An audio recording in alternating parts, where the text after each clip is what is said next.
अस्सलाम वालेकुम and welcome to lecture number 3। आज के लेक्चर में हम पढ़ेंगे क्वेश्चन नंबर 7 को एक्सरसाइज 1.1 से। ठीक है, क्वेश्चन नंबर 7 में कहा गया है कि आप प्रूव करें आयोटा की पावर n+1 माइनस आयोटा की पावर n+2 प्लस आयोटा की power n+3 and minus iota की पावर n+4 इक्वल होता है 0 के। ठीक है, तो आसान सा क्वेश्चन है, कोई लंबा भी नहीं है, तो आराम से बैठिए और समझिए। ठीक है, सबसे पहले तो हम ये करेंगे कि हम क्वेश्चन को दोबारा से लिख लेंगे।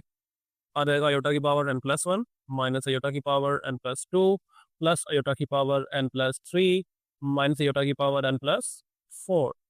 नेक्स्ट स्टेप में हम ये करेंगे कि आयोटा की पावर n के साथ जो एक्स्ट्रा नंबर लिखा हुआ है ना, उसको हम अलग अलग कर लेंगे। ठीक है, ऐसे देखिएगा ज़रा, आयोटा की पावर n अलग और आयोटा की पावर 1 हम अलग कर लेंगे, माइनस आयोटा की पावर n अलग और आयोटा की पावर 2 अलग कर लेंगे। थर्ड टर्म में क्या होगा, आयोटा की पावर n अलग और आयोटा की पावर 3 अलग हो जाएगी। फोर्थ टर्म में आयोटा की पावर n अलग और आयोटा की पावर 4 अलग हो जाएगी। अब देखें इन सब में कॉमन क्या आ रहा है, इन सब में आयोटा की पावर n कॉमन है। ठीक है, तो उसको हम कॉमन ले लेंगे, आ जाएगा आयोटा की पावर n, ब्रैकेट लगा देंगे तो यहाँ से सिर्फ आयोटा बच गया, यहाँ से आयोटा का स्केयर, यहाँ से आयोटा की पावर 3 और यहाँ से आयोटा की पावर 4। ठीक है, अब आपने ना ये चार वैल्यूज अयोटा की याद रखनी है। ठीक है, चार वैल्यूज अयोटा की आपने याद रखनी है। कौन कौन सी, यानी कि अयोटा इक्वल होता है अयोटा के, अयोटा का स्केयर इक्वल होता है किसके, -1 के, अयोटा का क्यूब इक्वल होता है माइनस अयोटा के, एंड अयोटा की पावर 4 इक्वल होती है 1 के। बस ये चार वैल्यूज आप याद रखें, बाकी अयोटा की तमाम वैल्यूज आप खुद से बना पाएंगे। क्या आ जाएगा, अब हम अयोटा की वैल्यूज को प्लग करेंगे। अयोटा तो अयोटा ही है, अयोटा स्केयर क्या आ जाएगा, -1, अयोटा क्यूब क्या आ जाएगा, माइनस अयोटा, अयोटा की पावर 4 क्या होती है, 1। ठीक है, नेक्स्ट स्टेप में क्या होगा, अयोटा की पावर n, अयोटा ये माइनस माइनस क्या हो जाएगा, +1, आगे plus minus minus iota, then -1, iota और minus iota cancel, 1 and -1 cancel out, तो हमारे पास क्या बच गया यहाँ पे, सिर्फ 0। एंड एनीथिंग मल्टीप्लाई बाय 0 क्या होता है, 0। तो यही चीज़ आपने प्रूव करनी थी। उम्मीद है आपको समझ आया होगा। चले चलते हैं क्वेश्चन नंबर 8 की तरफ, जिसमें पूछा गया है कि n की वैल्यू निकालें। कौन सी वैल्यू, जिस वैल्यू के लिए ये रिलेशन ट्रू साबित हो जाए। ठीक है, ये दोनों साइडें बराबर आए, उस वक्त आपने n की वैल्यू निकाल ली है। ठीक है, और n की लीस्ट वैल्यू निकालनी है। ठीक है, तो सबसे छोटी n की वैल्यू जिसके लिए ये रिलेशन या ये इक्वेशन ट्रू साबित होगी। ठीक है, तो हम कैसे करेंगे, ज़्यादा मुश्किल काम नहीं है। ठीक है, आराम से बैठें और क्वेश्चन को एंजॉय करें। 1 plus iota over 1 minus iota whole to the raise power 2 n is equal to 1। तो फर्स्ट ऑफ ऑल तो हम इस ब्रैकेट के अंदर सॉल्व करेंगे। ठीक है, हमारे पास है 1 plus iota over 1 minus iota, तो इसको हम रैशनलाइज कर देंगे, आ जाएगा 1 minus iota over 1 minus iota to the raise power 2 n is equal to 1। Okay, अब रैशनलाइज करेंगे तो ऊपर क्या हो जाएगा, सॉरी रैशनलाइज ऐसे होगा, ऊपर क्या आ जाएगा हमारे पास 1 प्लस अयोटा का स्केयर, और नीचे आ जाएगा हमारे पास a plus B A minus B, so it will be 1 square minus iota का स्केयर। ठीक है, और होल पावर कितनी है, वो वही है 2n इज इक्वल टू 1। अब ये स्केयर हम ओपन कर देंगे, a प्लस बी का होल स्केयर, वो क्या होता है, a square plus B square plus 2ab। Okay, और नीचे 1 का स्केयर 1 माइनस अयोटा का स्केयर वो -1 आ जाएगा, whole power 2n equals to 1।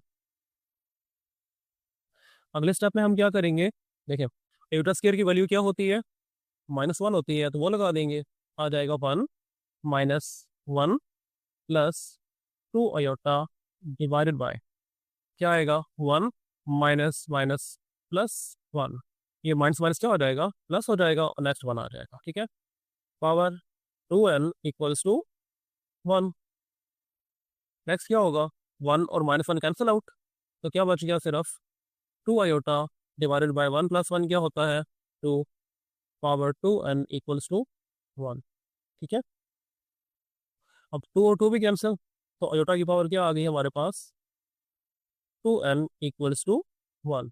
ठीक है, आयोटा की पावर 2n इक्वल्स टू 1। ठीक है, अब आपको पता है कि आयोटा की कौन सी पावर ले तो 1 आता है, अभी लास्ट क्वेश्चन में ही हमने बात की है इस बारे में कि अयोटा की पावर 1 अयोटा, अयोटा स्क्वायर क्या होता है -1, अयोटा क्यूब क्या होता है -अयोटा, एंड अयोटा की पावर 4 क्या होता है 1। ठीक है, तो हम क्या करेंगे, हम इस 1 को अयोटा की पावर 4 लिख लेंगे। ठीक है, देखिए ना, अयोटा की पावर 4 किसके इक्वल होता है 1 के, तो हमने 1 को लिख लिया अयोटा की पावर 4। अब देखें अयोटा और अयोटा बराबर है, तो उनकी पावर्स भी क्या होंगी, बराबर। ठीक है, बेसिस सेम तो पावर्स इक्वल, तो आ जाएगा हमारे पास 2n इज इक्वल टू 4। ठीक है, और नेक्स्ट n क्या आ जाएगा हमारे पास 4/2, 2 1 ज़ा 2, 2 2 ज़ा 4, तो n की वैल्यू आ गई हमारे पास 2। ठीक है, ये 2n और ये 4 क्योंकि पावर्स में है इसलिए ये इक्वल आए हैं। ठीक है, अयोटा की पावर 2n इक्वल है अयोटा की पावर 4 के, तो इसका मतलब है कि इन दोनों की पावर्स आपस में क्या होगी, इक्वल होगी। तो 2n बराबर आ गया 4 के, और यहाँ से हमने n की वैल्यू निकाल ली। उम्मीद है आपको समझ आया होगा ये क्वेश्चन। ठीक है, कोई भी कंफ्यूजन हो तो आप बिना झिझक व्हाट्सएप पर मेरे से रब्ता कर सकते हैं। चले चलते हैं क्वेश्चन नंबर 9 की तरफ। ये क्वेश्चन नंबर चले चलते हैं क्वेश्चन नंबर 9 की तरफ। ये एक्सरसाइज 1.1 का लास्ट क्वेश्चन है, और इसमें कहा गया है so that the value of iota की पावर n और n belongs to natural numbers. n ये वाला क्या होता है, नेचुरल नंबर्स। नेचुरल नंबर्स क्या होते हैं, ये वाले 1 2 3 अप टू सो ऑन।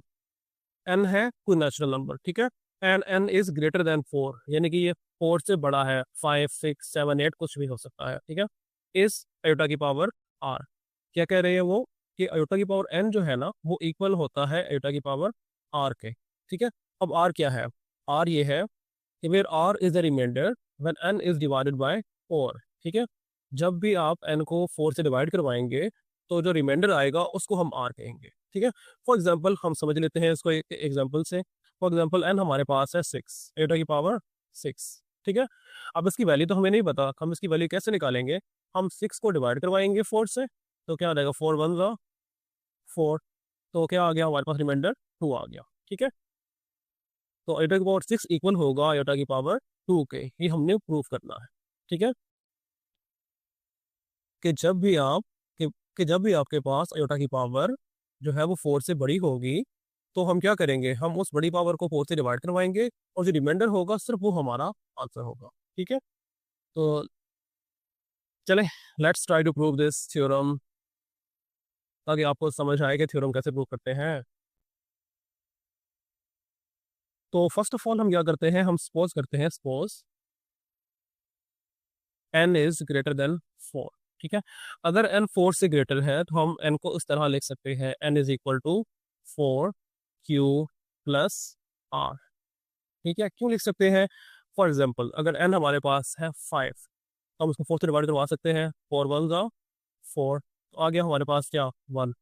ठीक है, यानी 4 को हमने 1 से मल्टीप्लाई करवाया, और रिमाइंडर क्या आ रहा है 1, यानी इस एग्जाम्पल में q भी 1 होगा और r भी क्या होगा 1।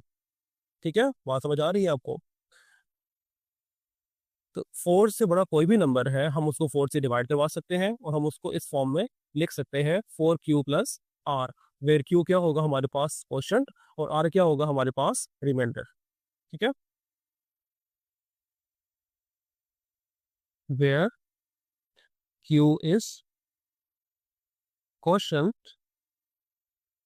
And r is remainder when n is divided by 4। ठीक है, तो क्या होगा, q क्वोशंट होगा और r रिमाइंडर होगा जब हम क्या करेंगे, n को 4 से डिवाइड करवाएंगे।